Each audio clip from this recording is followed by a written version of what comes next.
2023 foi dos anos mais rentáveis para o setor bancário em Portugal e, dentre os vários sediados no país, os 5 maiores registaram em conjunto um lucro de quase 4.500 milhões de euros, 72,5% acima do ano anterior. Como consequência deste sucesso, vão ser distribuídos aos acionistas, entre os quais se encontra o Estado português, portanto, nós indiretamente ou diretamente para quem tiver ações, pelo menos 1.300 milhões de euros nos próximos meses. Assim que olhei para este número, surgiram logo três questões. Por um lado, quais são e como é que estes bancos ganharam tanto dinheiro, quase o dobro de 2022?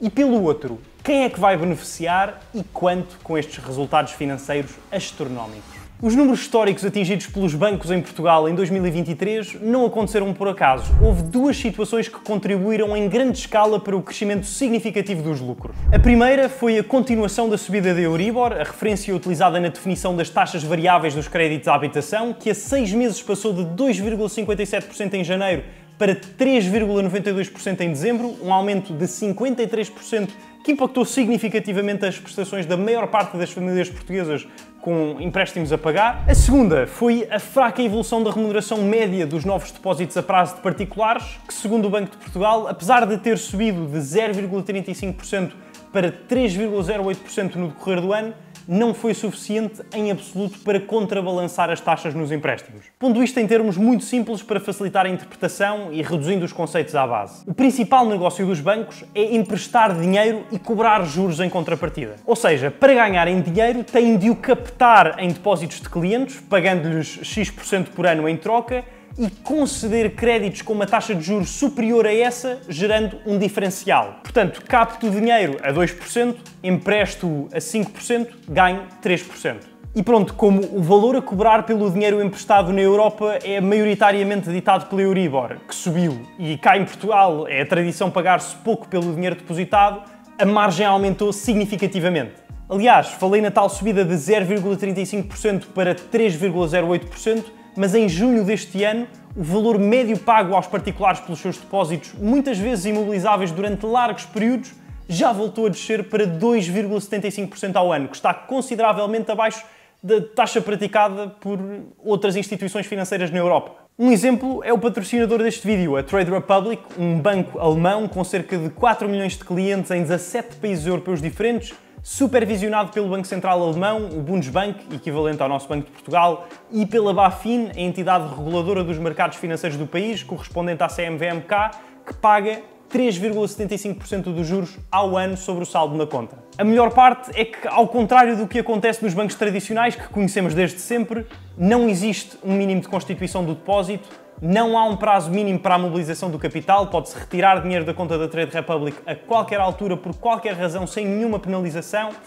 É possível fazer reforços sempre que se quiser e nos montantes que se pretender, sendo imediatamente atualizado o bolo total sobre o qual a taxa de retorno incide, e o juro recebido é calculado diariamente e pago mensalmente, pelo que não é preciso esperar meses ou anos para se obter o retorno. Devem ter em consideração que, ao investir, o capital está em risco. Para se ver quanto já se acumulou, pode-se literalmente abrir a aplicação, ir ao menu Saldo, andar para baixo e clicar onde diz Juros. Eu, por exemplo, tenho cerca de 15.000 euros não investidos e só no último mês ganhei 51 euros. A única coisa que precisei de fazer foi criar conta na Trade Republic. Se ainda não tiverem e quiserem fazer, podem seguir o primeiro link da descrição. Não se paga absolutamente nada e é rápido e intuitivo.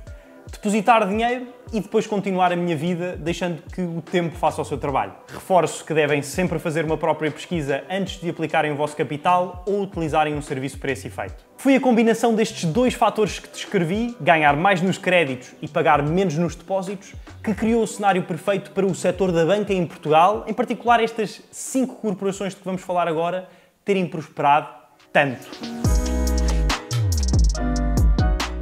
A Caixa Geral de Depósitos surge de longe em primeiro lugar do pódio, tendo lucrado cerca de 1.291 milhões de euros, dos quais 206 correspondem a atividades internacionais e o restante às praticadas em solo nacional. É o líder no país com mais de 3 milhões de clientes nos canais digitais, uma cota de mercado de 23,1% nos depósitos, 17,6% no crédito e 15,8% no financiamento de pequenas e médias empresas. Quem vai ganhar, e muito, com o seu bom desempenho é caricatamente o único acionista do banco, o Estado português, com o direito a receber acima de 1.258 milhões de euros relativamente a 2023, 529 em impostos, 204 em custos de supervisão e 525 em dividendos, correspondentes a um payout de 40%, que gera um valor significativamente superior aos 461 milhões previstos no orçamento do Estado para 2024. Em segundo lugar está o Santander Tota, uma subsidiária do espanhol Santander e o maior banco privado em Portugal, que atingiu um lucro consolidado de 931,4 milhões de euros no ano passado,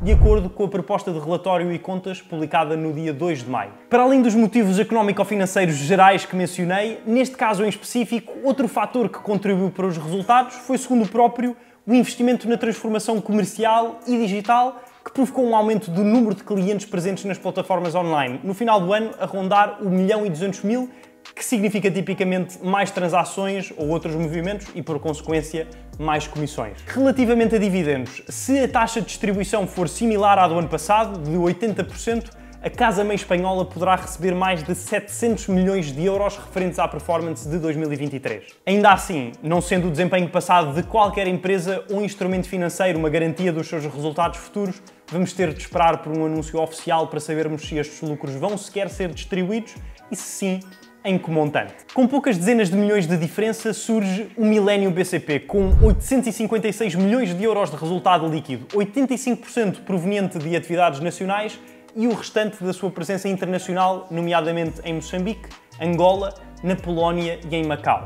O mais extraordinário deste valor é o facto de representar uma subida de cerca de 335% face aos 197 milhões atingidos no ano anterior, mais do que o quádruplo. Vai ser efetuado um payout de 30% dos lucros, o maior desde a crise de 2008, que se traduz em aproximadamente 257 milhões de euros distribuídos pelos acionistas a 2 cêntimos por ação. Entre eles, incluem-se milhares de investidores de retalho que, sendo a empresa cotada em bolsa, adquiriram participações recorrendo a um intermediário financeiro com acesso à Bolsa de Valores de Lisboa. Uma das opções no mercado que facilita este acesso é a Trade Republic, que, para além de pagar os tais 3,75% dos juros anuais sobre o dinheiro não investido que falámos há pouco, ainda permite a compra e venda de múltiplas ações portuguesas, inclusive as do BCP, com uma comissão de transação de apenas €1 por ordem. Recordo que não devem interpretar isto como uma recomendação financeira, não sou consultor financeiro, que ao investir o capital está em risco e que se aplicam os termos e comissões disponíveis no website da corretora. Em penúltimo lugar dos 5 vem o Novo Banco, com um lucro de pouco mais de 743 milhões de euros, mas ainda assim acima dos 560 milhões de 2022.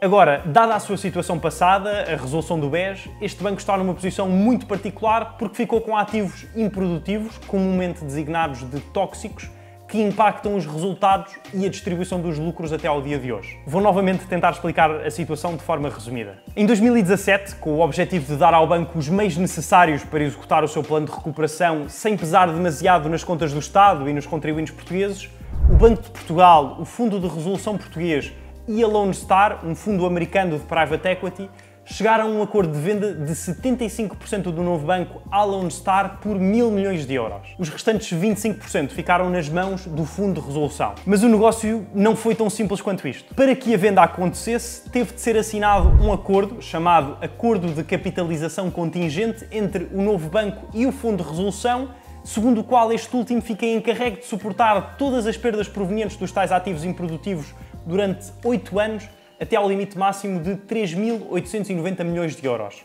O objetivo é proteger certos rácios de capital do novo banco que têm de ser mantidos em níveis saudáveis. Em contrapartida, para garantir que os interesses da Lone Star e do Fundo de Resolução estão alinhados, que não há uma parte a cobrir perdas enquanto a outra usufrui de lucros que poderiam ser utilizados para cobrir reservas, o acordo estabelece mecanismos de controlo, entre os quais se incluem a proibição da distribuição de dividendos até ao seu termo, previsto para o final de 2025, e o impedimento da venda da participação da Lone Star a outra entidade sem a autorização do Fundo de Resolução. No final de contas, apesar do resultado líquido do banco ter sido positivo, não há nem um cêntimo a ser distribuído em dividendos. O último da lista, que apesar de ter tido o lucro mais baixo, é o que tem o payout mais elevado dos 5 grandes em Portugal, é o BPI, que vai distribuir perto de 100% dos resultados ao acionista espanhol. Estamos a falar de 524 milhões de euros de lucro e de um dividendo a rondar os 517 milhões, 80% acima do montante do ano anterior. Entre os grandes marcos do período estiveram a subida do volume do crédito de habitação em mais de 14 mil milhões de euros